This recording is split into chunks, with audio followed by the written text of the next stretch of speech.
Istong nagwapuhon, wala gani kaiskilan. Wala siya'y trabaho, wala sa siya'y asawa.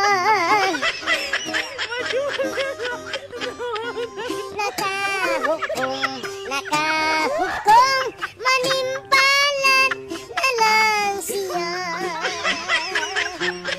Nilarga sa Manila, sa Maynila siya nilarga, na may putos ang iyang dala. Sa Maynila, iswatir ang Pinoy anak.